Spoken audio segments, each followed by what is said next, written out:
அனைவருக்கும் மார்கழி மாத 4ஆம் நாள் காலை வணக்கம். இன்றைக்கு 4வது பாசுரத்தையும் அதனுடைய விளக்கத்தையும் நம்ம சிந்திப்போம்.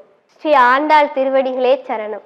ஆலிமலை கண்ணா ஒன்றும் நீ கை கரவேல், ஆலியுள் புக்கு முகந்து கொடார் தேரி, ஊழி முதல்வன் உருவம் போல் மெய்கருத்து, பாலியன் தோளுடை பத்மநாபன் கையில், ஆலி போல் மின்னி வலம்புரி போல் நின்றதிர்ந்து, தாளாதே சார்கம் உதைத்த சர மலை போல், வாழ உலகினில் பெய்திடாய் நாங்களும், மார்கழி நீராட மகிழ்ந்தேலோ ரெம்பாவாய்.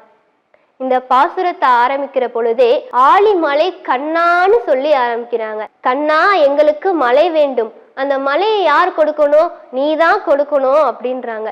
மலைகளுக்கெல்லாம் அதிபதி யாரு? வருணன் தானே. ஆனா இவங்க நேரடியா கண்ணன்ட்டே கேக்குறாங்க, ஆலிமலை கண்ணா எங்களுக்கு மழை வேண்டும், அந்த மலைய நீதான் கொடுக்கணும். அந்த மலை எப்படி இருக்கணும் தெரியுமா? அதையும் அவங்களே சொல்றாங்க. அந்த மலை எப்படி இருக்கணும் தெரியுமா?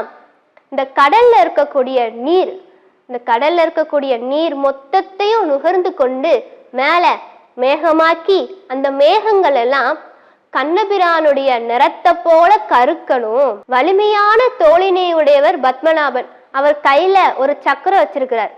அந்த சக்கரத்தை போல மின்னல் வீசணும்.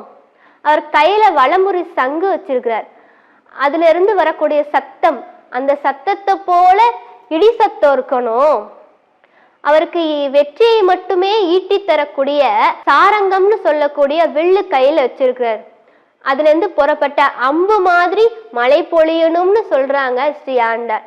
கண்ணா, நாங்க மார்கழி மாசம் நீராட போறோம், அதற்கு எங்களுக்கு மழை வேண்டும்.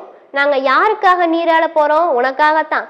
அந்த கண்ணனுக்காக, கண்ணனை வழிபடுறதுக்காகத்தான் நாங்க மார்கழி மாசம் நீராடவே போறோம். அந்த கண்ணனே மழையாக வந்து பொழிஞ்சா எங்களுக்கு எவ்வளோ மகிழ்ச்சியா இருக்கும். அது போல திருமாலுடைய திருமேனியையும் மலையையும் ஒப்பிட்டு காட்டுறாங்க இந்த பாசுரத்துல ஸ்ரீ ஆண்டாள். மேகங்கள்லாம் திருமாலுடைய நிறத்தை போல கருக்கணுமாம். அவர் கையில வச்சிருக்க சக்கரத்தை போல மின்னல் வீசணுமாம்.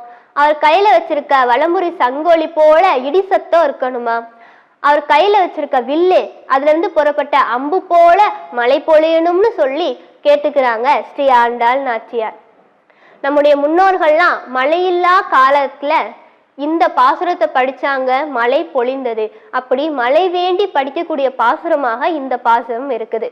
நம்மளும் இந்த மார்கழி மாசம் ஆண்டாள் அருளி செய்த பாசுரங்கள்லாம் படிச்சு இறைவனுடைய கோவிலுக்கு சென்று பாடி அவருடைய அருள் பெறுவோம். ஸ்ரீ ஆண்டாள் திருவடிகளே சரணம்.